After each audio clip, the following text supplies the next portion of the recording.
Well, we have a little more wet wash in here. I decided I wanted to break this upswinging branch with something. And also I wanted to have sort of some distant bush or hill, you know, whatever you determine, and then another layer forward. But when I was painting this in, I went too far down into this layer, so I had to run over it with a little more washing material. So I made a boo-boo. Sorry about the bad language. So what I'm going to do now is carve in my foreground with, I have a mixture of quinacridone magenta, alizarin crimson, cad yellow pale, and yellow ochre. We'll get to that.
Okay, hillside's in place, you know, might need the odd touch as always. And I decided I'd like to have a little more interest in the design back here. So what I've done is put a row of evergreens more in the foreground. I think that these are going to be in the shadow. Any light that the water catches will be reflected from above. The only sunlight that'll be catching anything in the foreground will be maybe in areas here or here, you know, or both rather. So once I decided on a row of you know, spruce or what have you down on a lower sandy beach, let's consider this to be a part of a river delta or a floodplain for a river or an estuary. A lot of areas you'll have a lot of sand. So I thought initially this was just going to be a streak of light repeating something that I saw up here. And now I'm looking at it and I'm thinking, you know, that would actually probably serve well as a long strip of sand. And I know there will be people who say, you know, why do you make it up as you go along? Why not have this all planned beforehand? And fair enough. But what's the fun of that? Like, let's just monkey around. Be free to play. Might not stay like that, but more or less, I think I would like that to be a bit of sand. And what that does also is it kind of lets us just where the trees meet this beach, they can vary a little bit. Some can be more forward, some could be more backward, or, pushed back. I kind of like that idea.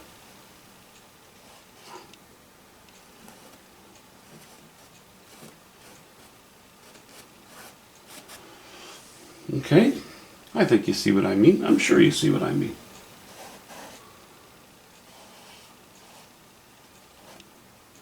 Not only that, I can break it up a little bit then too,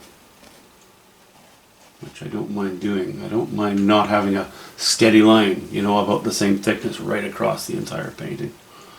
Well, it's not the same thickness, but I think you know what I'm talking about.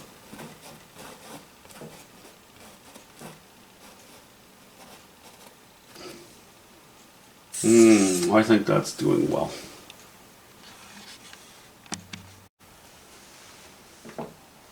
So let's put a little bit of color into this foreground. Whoops, and on my fingers. That's okay.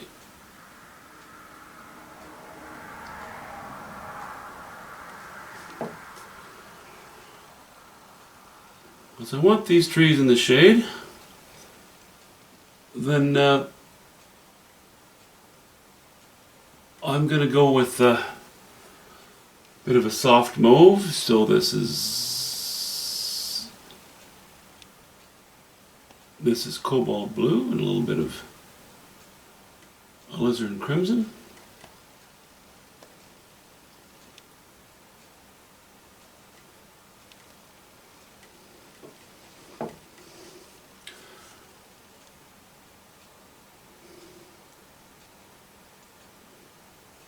I'm not going to paint tree shapes.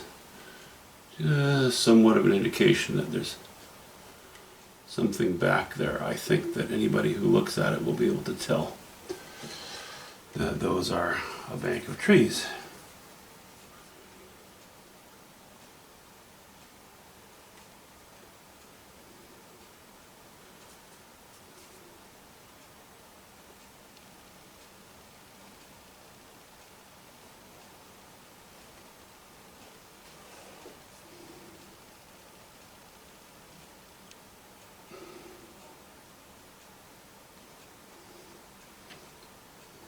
Okay.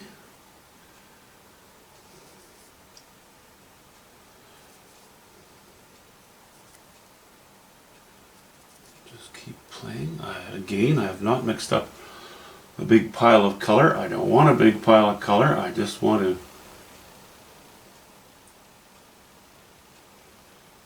it's more work, but I prefer to mix little bits at a time. That way your painting remains a little bit variable in its color. Just slightly, in tone, chroma, what have you. I think I might be making that a little too busy. So we'll just do that. We'll just run right off the edge like that.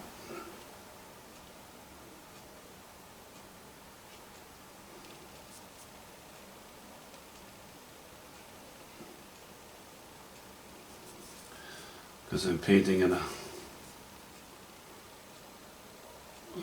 a small area in. It's always tempting to put little details in there, and I kind of want to avoid that, Some are fine, too many are not fine at all.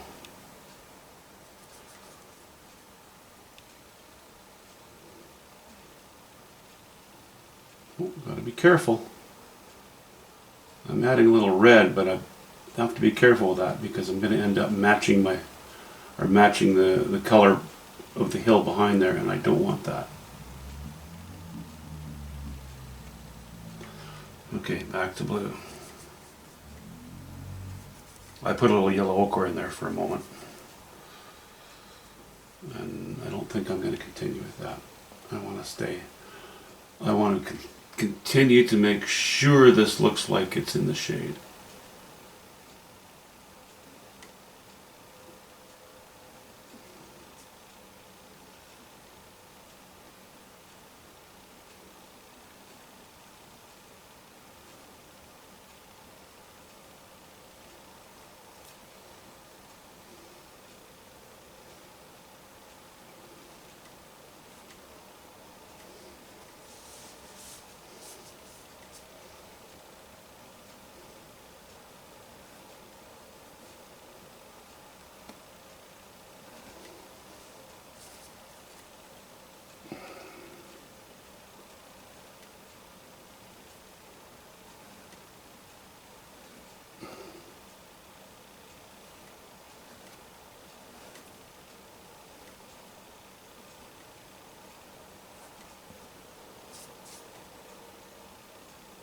I'll just put some behind the trunk here as well, just as a color reference for the future. There's going to be quite a bit more work go on in here. Don't have to decide on exactly the shapes yet, but I would like to introduce some of this color into here so that I can quite accurately match it when the time comes.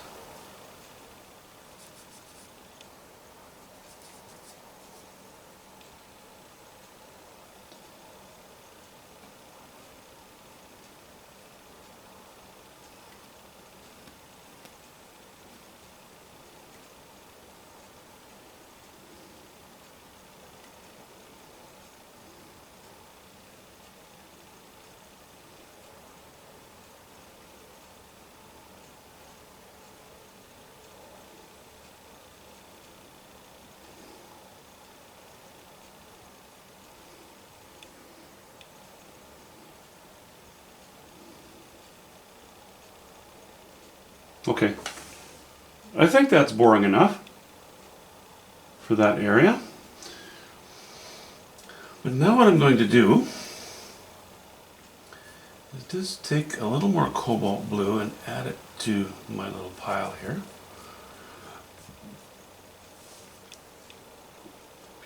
Put a bit on my brush and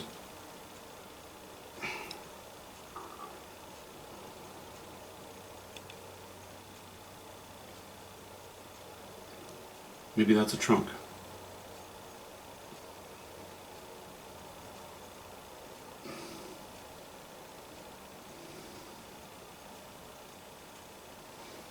Just something in there catching a little more light than the foliage on this distant line of trees. Now I have left these areas dark, right? Those I'm planning on also making trunks. But when I go on to the beach area, I'm going to be using most likely raw umber. Raw umber and maybe a bit of cobalt blue to keep it cold, but fairly brownish. I'm going to be using something very close to the beach sand color, likely raw umber, to lay in a couple of strokes of these trunks because they're more important than these ones are, okay? Okay? Okay? Anyway, that's my thinking. Strange and weird as it may be. So I got rid of this line that I had running through here. Once we'd introduced more interest in here, I thought, there's no point in trying to make another dimension yet out of this hillside. We can just do it with some subtle changes in color, value, etc. But I'm going to just lay in this beach area. And I think it's mostly going to be raw umber.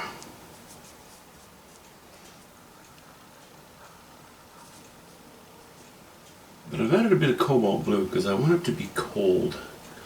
Cold, cool, what have you.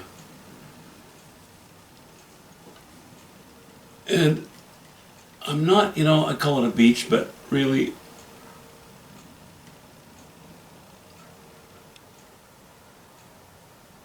I talked about sand earlier, and I'm not going to consider it to be sand. I'm just going to say it's a shoreline.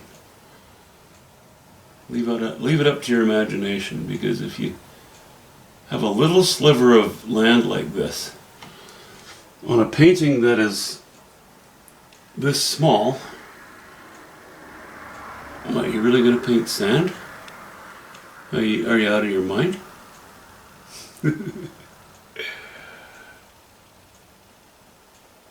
So no, it's just going to be the indication of a beach.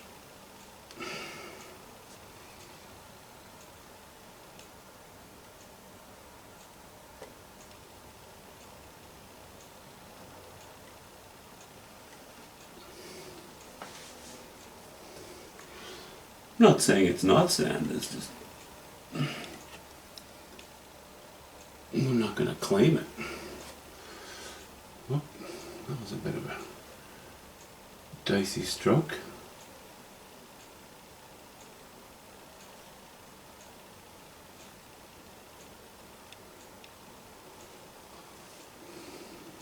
All right.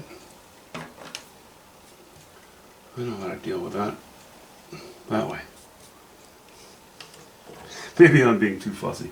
Okay, as we work our way this way, I'm not adding more cobalt blue, I'm just adding more raw umber.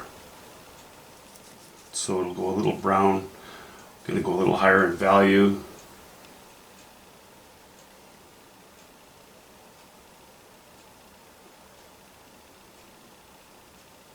Adding a few bumps, because that's okay.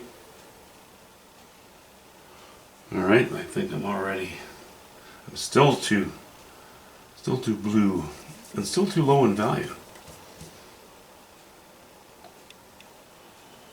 Let's try that.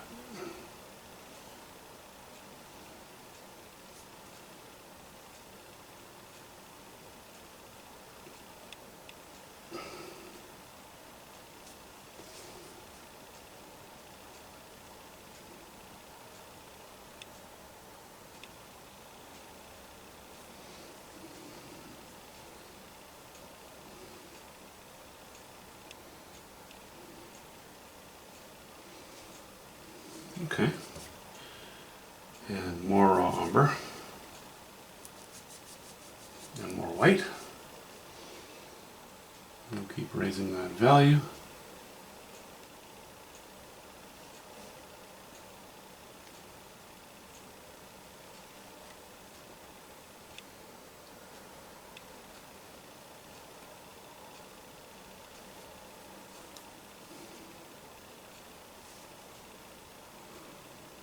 Okay, I'm going to take what I've just laid on here and I'm going to put it back here.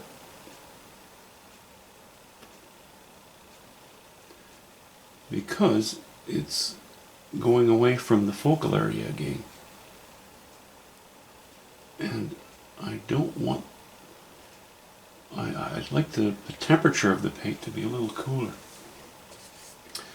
Okay, now the residual color that I just had in my brush, which is raw umber with a hint of cobalt blue,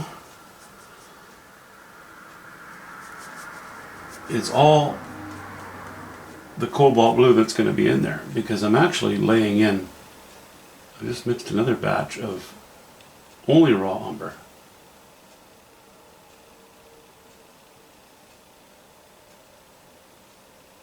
And I know it's pretty unlikely that you can see the difference on camera. But you do see it. If you were standing in front of it, you would see the difference.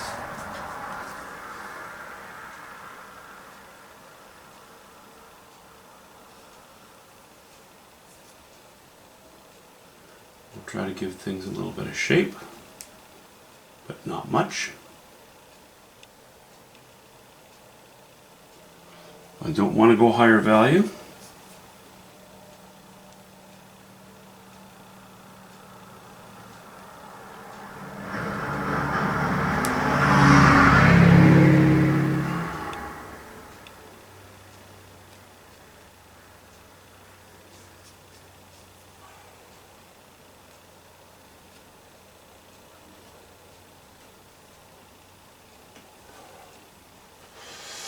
Okay.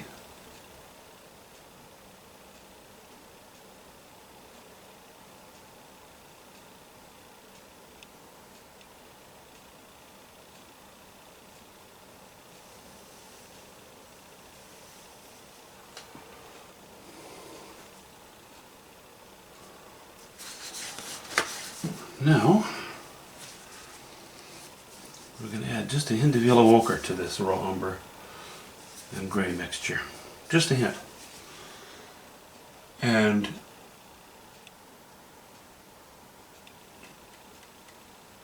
one dot there. Remember I promised indication of trunks.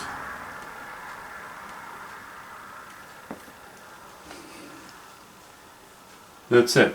That's all it gets. Now I'm sitting this close to it and I badly want to keep playing. And I'm very sure it would be a bad idea. So I'm going to make sure that the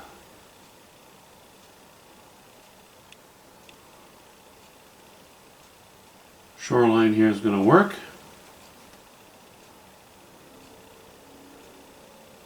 And I think that's enough. You get strong and then you reach a point where you go weak again.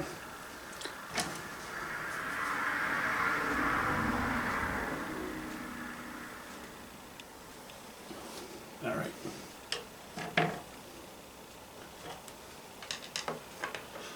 Okay, I was just going to do the hills this afternoon, but things kept going and I think we're making good progress. Next we'll play on the water. And, you know, other stuff. Okay, talk to you later. Thank you very much for watching.